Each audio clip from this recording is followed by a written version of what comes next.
What's up, guys? DJ coming at you. What's happening? Bam!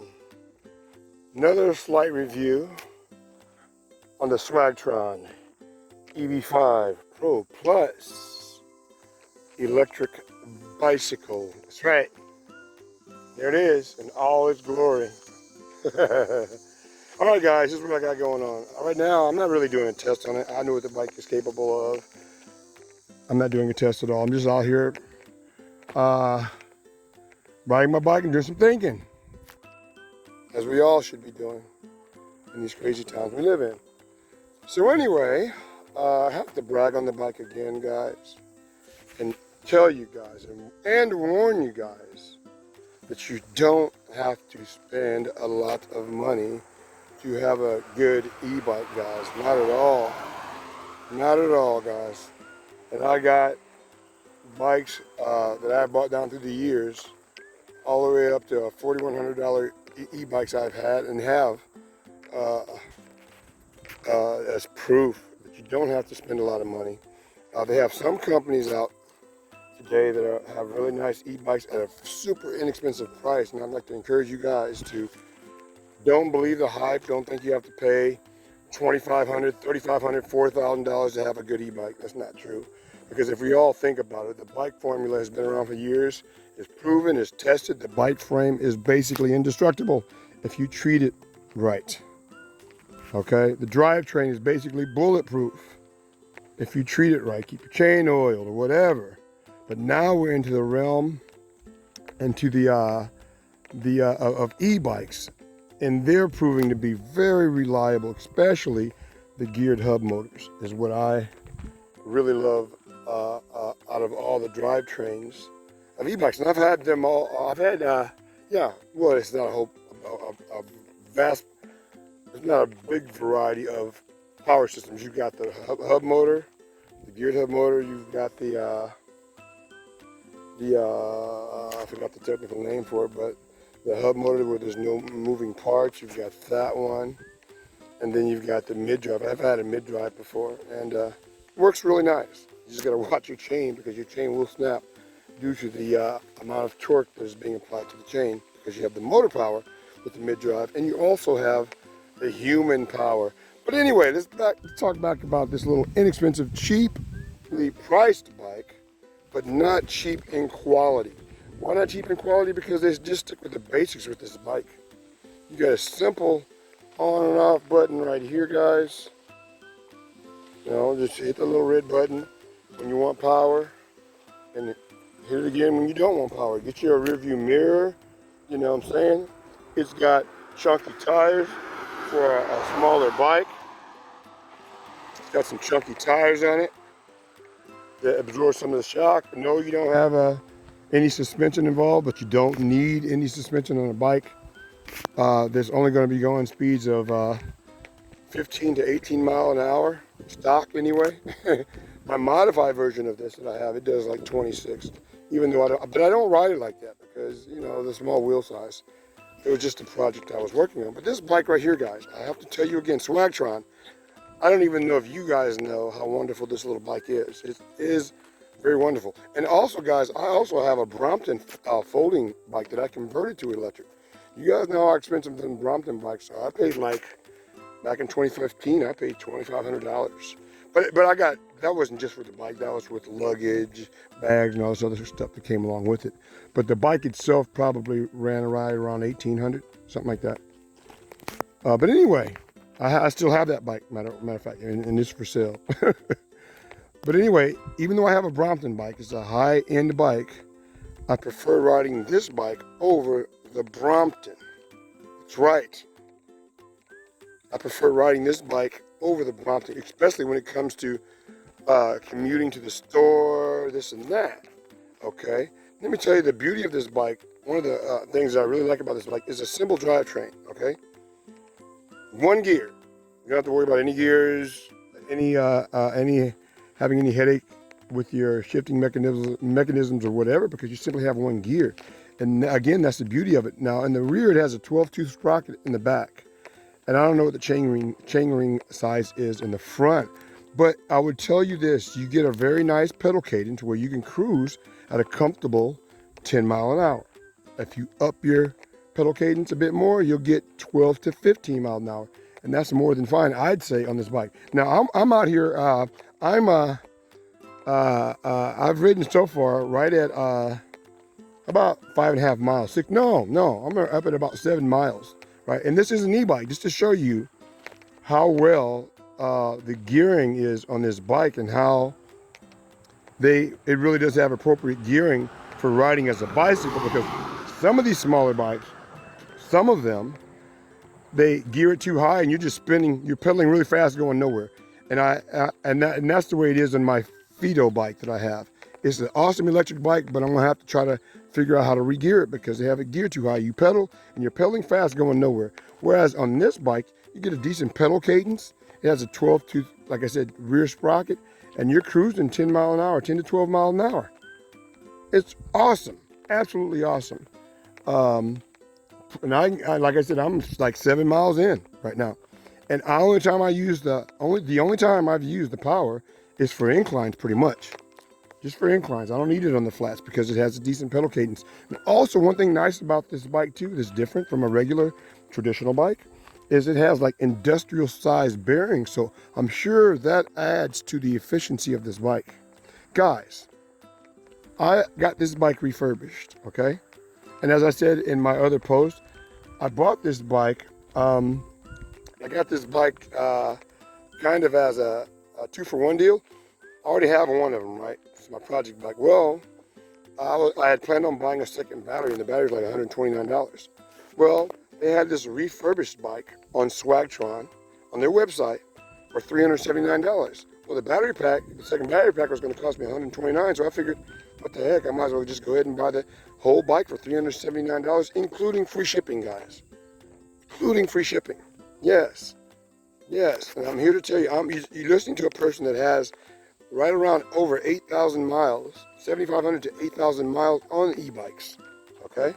So I got a little knowledge on how these motors work, and I'd have to say the geared hub motors are the most efficient, and they're tremendous hill climbers. This is just a 36 volt system, guys. 36 volt system. It doesn't need to be 48. Now my other one I converted to 48. Like I said, it was a project bike. But this bike right here, it has a 36 volt system, and it's fine. If you overinflate your tires a bit, you can possibly I've hit 18 mile an hour on my other one in its stock form when I first got it, because I put a little extra pressure on the tires. Tire pressure is essential when you want to get more range. So get a little extra tire pressure in there, and you can achieve possibly 18 mile an hour. I'm 200 pounds now, and it does this 15 mile an hour, but I believe it even do a little bit more if I overinflate the tires. So guys, this is a great bike. This is not a toy too. I want to tell you guys this. Just because it's little, don't underestimate it.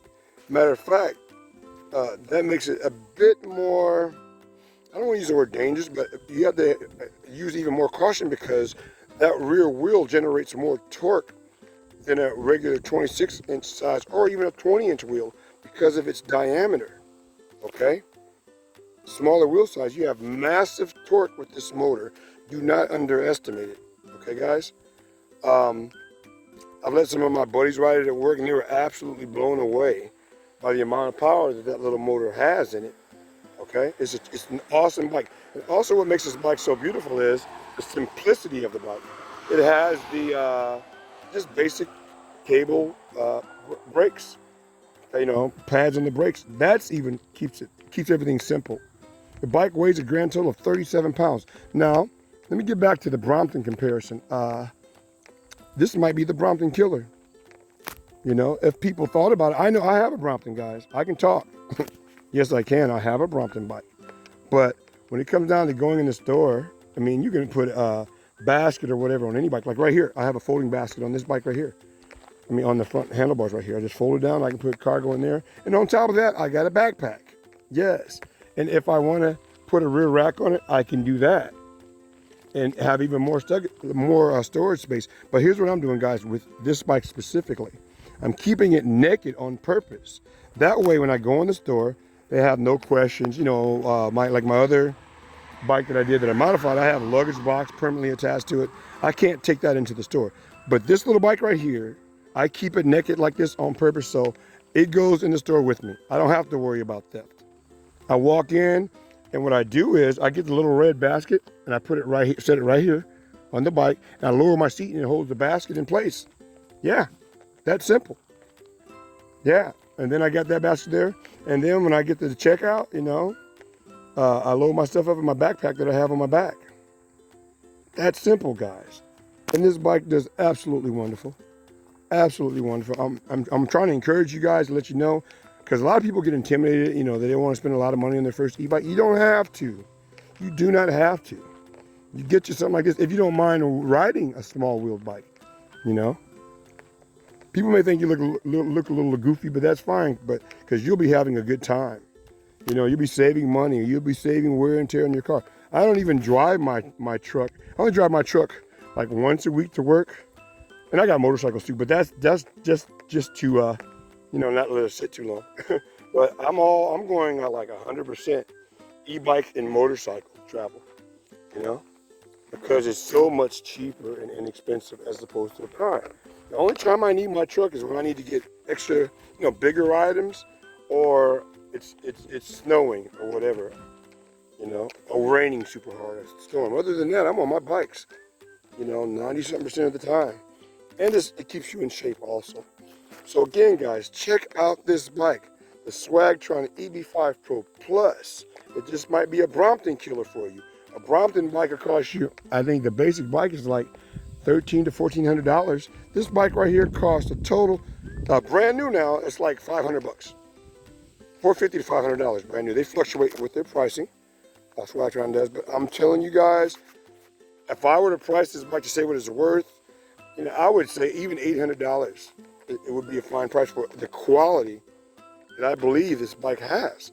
You know, this is my second one now. I mean, remember, I have a Brompton, I have a full suspension e-bike, mountain bike, and my Brompton is converted to electric. But I have quite a few bikes, and I'm just saying that the bottom line is the bike formula is not new. We just added, we've just, you know, decided to add a motor to to a bicycle frame, and voila. That's the magic of it, guys. So e-bikes are awesome. Just remember, you don't have to pay a lot of money. Again, this bike is very basic, but that's the beauty in this bike, is that you don't have to worry about a lot of things, because it has a decent pedal cadence. It's super naked, so you can take it in the store with you. Only weighs 37 pounds, 37 measly pounds, guys. Super quick to lift the seat up and down. The pedals fold, the bike folds too. Just so you know, I didn't mention that, but this is a folding bike, and I think that is really the way to go as far as space saving. Also, I think this is a great adventure bike. You know, close range. Well, it depends. You know, because it does have a good pedal cadence. You can go 20 miles out and use your battery only for hills. You know, or on your way home. So yeah, you can cover a lot of ground on this little bike, guys. It's a wonderful bike. What else can I say good about it? You might want to change the seat, but then again, I got iron butt, so the seat doesn't really bother me at all. My buttocks can take it. Yours may not be able to. Handlebars adjust very quickly. That's another nice thing, and the brakes work really well. Okay, guys? So what else can I tell you good about the bike? It's just simple and very good. And I ride all the time, guys. All the time. Those of you guys out there that love the Brompton, I like the Brompton too, but I prefer this. I think it's more sturdy. It comes out, like I live in Illinois, and you know, we get winters here, so the ground is constantly expanding, cracks in the pavement, and these chunky tires help to deal with it. You know, I don't like to ride my Brompton as much because the tires are thinner, and it's an expensive bike. So, but anyway, I got both bikes. I ride this more than the Brompton. I ride this more than my full suspension mountain bike, which is a $4,100 bike. I ride this more. I ride this, and I got a couple other, like I said, smaller bikes. I got the Fido, I forgot what you call it, the Fido, whatever. Look at my videos, you see it. But anyway, guys, this bike is the bomb. If you want something cool, something inexpensive, something very practical, but that is very effective in your travel, get this little bike here, guys. I'm telling you.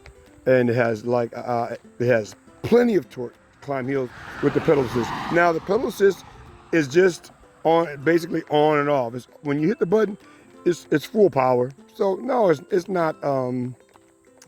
It doesn't have a torque sensor in it.